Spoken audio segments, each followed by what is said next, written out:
Duke Nukem. He was once the wise-cracking, egotistical alpha dog of the video game landscape. But he spent the best part of a decade and a half out of the spotlight, leaving long-term Duke fans searching for alternative ways to get their thrills. More than a decade passed and there was still no sign of a release for Duke Nukem Forever. 2 Human came out, Axl Rose's Chinese Democracy came out, even Ricky Martin came out. Ta-da! And meanwhile, every screenshot or teaser trailer released from Duke Nukem Forever made it seem like Duke was just taking the piss. This is taking forever. Time to stop pissing around and get this big guy back into action. And yet, with a confirmed 2011 release date, we now find ourselves on the eve of Duke Nukem Forever's release.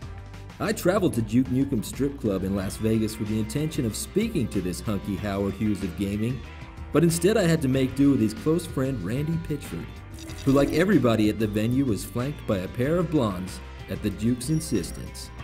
So tell us, Randy, what the f*** is the Duke being up to?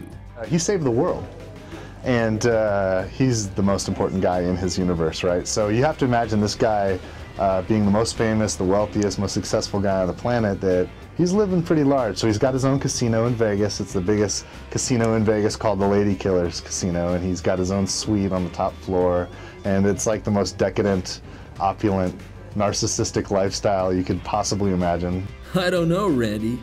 I can imagine some pretty hedonistic stuff.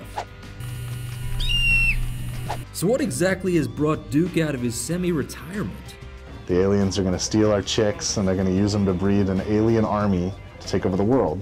And Duke can't have that, so he's going to save the world all by himself. Sounds like some serious shit. But Duke Nukem is no longer the household name he once was in the video game world. Since Duke Nukem became a recluse at the turn of the century, we've seen the likes of Master Chief, Kratos, Marcus Phoenix, and Nathan Drake all surge to the forefront of action hero awesomeness. So what does Duke think about all the new competition? I think the way Duke would put it is, he probably thinks all those other guys are pussies. Oh, really? And what makes Duke Nukem so great? Honestly, I think it's because he's so one-dimensional. He's so consistently who he is, and he's of course one of a kind. He's sort of an amalgamation of all of the most extreme action heroes, right? But this, I think, is especially interesting in today's world, where our heroes have become very emo and complex, and you know, they've become almost too human. Our heroes have problems now, and Duke doesn't have any problems. He's just about kicking ass and winning, you know, and so as a result, he actually feels kind of distinct and unique compared to these guys. Fair enough. Yet while the Duke might live a carefree lifestyle of wailing on aliens and banging blonde babes, surely the folk at Gearbox Studios are a little bit concerned about the fate of Duke Nukem Forever.